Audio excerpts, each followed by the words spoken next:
Meus irmãos e minhas irmãs, paz e bem. Os temas que nos acompanharão nas leituras feriais dessa segunda semana da Quaresma é o tema do perdão dos pecados. Nós ouviremos como Deus perdoa e tem misericórdia, que também cabe ao pecador reconhecer o seu pecado, mas que Deus nos perdoa. Também ouviremos a proposta de verdadeiros valores, que não basta buscarmos aqueles valores que o mundo defende, que a nossa humanidade deseja, mas buscar na radicalidade da nossa vida os valores da nossa fé. E, por fim, ouviremos também o anúncio da paixão do Senhor.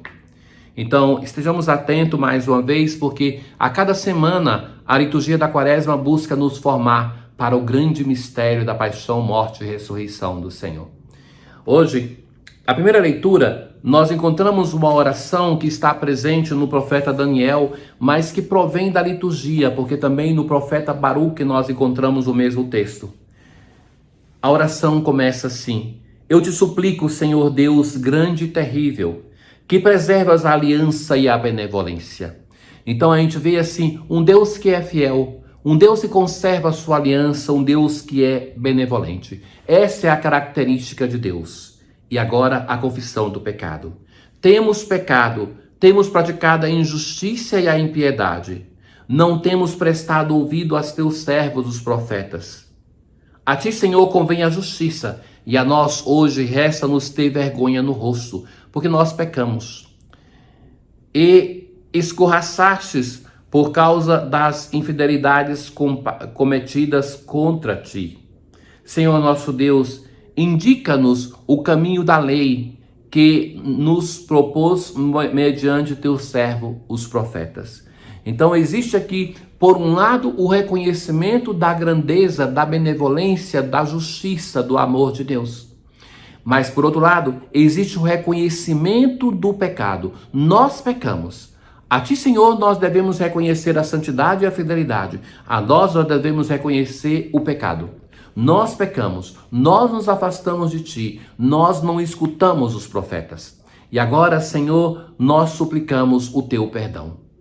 A conversão passa por essas três esferas. Primeiramente, o reconhecimento da misericórdia de Deus. Não é outro caminho que faz brotar em nós uma justa contrição. É o reconhecimento que Deus é amor e misericórdia e que nós o ferimos. Um segundo passo diz respeito ao reconhecimento da nossa própria realidade. Nós pecamos, nós somos infiéis, nós não cumprimos a vossa lei, os vossos mandamentos, Senhor. E só assim nasce o pedido sincero de perdão. No salmo que nós já ouvimos e ouviremos no tempo de Quaresma, o Salmo 50, isso vem muito bem retratado. A imagem da grandeza de Deus, o nosso pecado e o pedido de perdão. O salmo de hoje, ele assim começa: o Senhor não nos trata como exigem nossas faltas. Então, que nós, seres humanos, diante de alguém que falha conosco, nós somos intolerantes, nós somos maus. Por isso, o olho por olho, dente por dente, é para coibir esta ruindade que está muitas vezes em nós. E vai continuar o texto assim do Salmo 78. Não lembreis as nossas culpas do passado. Senhor, esquece as nossas culpas, perdoa-nos. Ajudai-nos, nosso Deus e Salvador. Por vosso nome, perdoai nossos pecados. O reconhecimento de que nós falhamos, nós fomos infiéis diante de Deus e por isso suplicamos o perdão de Deus. Celebraremos vosso nome para sempre. Então é a conclusão do Salmo, que é uma oração de ação de graças. Fomos perdoados. Na verdade, o perdão dos pecados é uma obra de recriação da nossa humanidade. Então lembra quando Jesus vai dizer no Evangelho que os teus pecados estão perdoados, daquele episódio do paralítico, e vão dizer que ele está blasfemando, porque só Deus pode perdoar os pecados.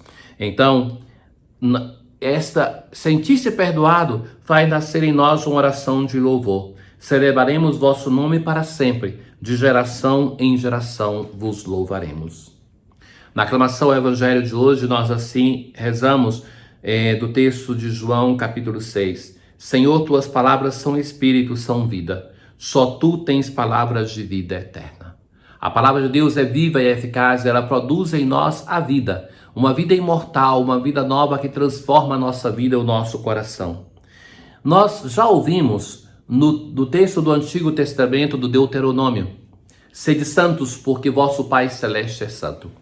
Ouvimos também a releitura no Sermão da Montanha, no Evangelho de Mateus, que se faz deste texto, que se torna: sede perfeitos, porque vosso Pai Celeste é perfeito. Mas qual é a santidade do Pai que nós devemos querer? Qual é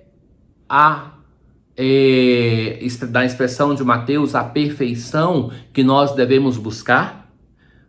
No Evangelho de Lucas, no Sermão da Planície, nos define melhor e vai dizer que essa santidade e essa perfeição é a misericórdia. Sede misericordiosos, como também o vosso Pai é misericordioso. E concretamente, em que nós devemos buscar? O que é que nós devemos evitar de fazer e o que devemos buscar fazer para que a misericórdia de Deus seja vivida na nossa vida? Então, a primeira coisa: não julgueis, não condeneis. Nessas duas coisas que não se faz, está um gesto de misericórdia. Porque quem julga se considera superior ao seu irmão e quem condena, muito pior. Então, Jesus vai usar aqui aquilo que é o passivo teológico. Não julgueis e não sereis julgados. Por quem? Por Deus. Não condeneis e não sereis condenados. Por quem? Por Deus. Mas isto aqui não é só uma barganha de se esforçar para não fazer isso, para que Deus não faça conosco. Afinal, cair na mão de um juiz misericordioso como é Deus não é um problema. O problema é quando caímos na mão de um ser humano injusto que não nos ama. Então, aí seria fácil nas mãos de Deus estarmos. Seria um prazer para a nossa vida. Mas, sobretudo, o não fazer, porque nós somos discípulos de um mestre misericordioso que nos ama, não nos julga, não nos condena. E agora, então, o texto vai dizer aquilo que nós devemos fazer.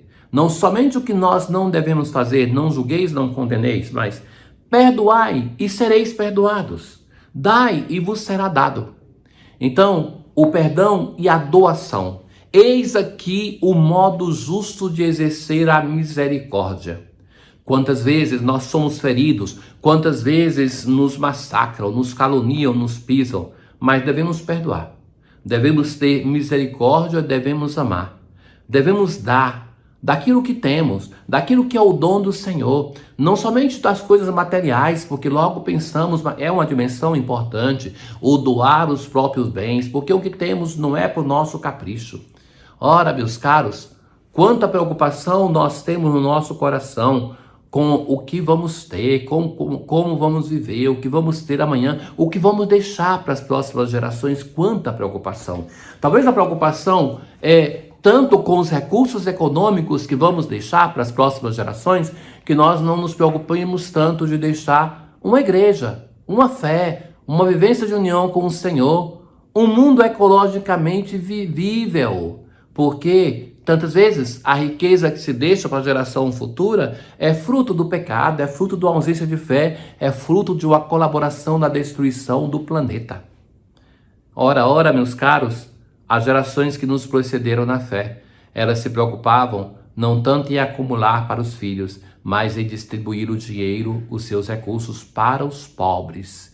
Então, os padres da igreja vão dizer que é assim que se compra o ingresso para o reino dos céus, na distribuição dos bens aos pobres. E então, vos será dado uma boa medida, calcada, sacudida, transbordante, será colocada no vosso colo. Porque com a mesma medida com que medirdes os outros, vós também sereis medidos. Com a mesma medida. Então isso é uma insistência no Evangelho, o tema do perdão. O perdão que nós devemos oferecer aos irmãos, o amor, a doação, para que também nós recebamos do nosso Deus. Aprender de Deus na escola da misericórdia. A oração de hoje da coleta, assim nós falamos: Deus, que para remédio e salvação nossa, nos ordenais a prática da mortificação. Então a mortificação nos salva, nos purifica, nos limpa. Concedei que possamos evitar todo o pecado e cumprir de coração os vossos mandamentos. Tenham todos um bom dia. O Senhor esteja convosco, Ele está no meio de nós. Abençoe-vos o Deus Todo-Poderoso, o Pai, o Filho e o Espírito Santo. Paz.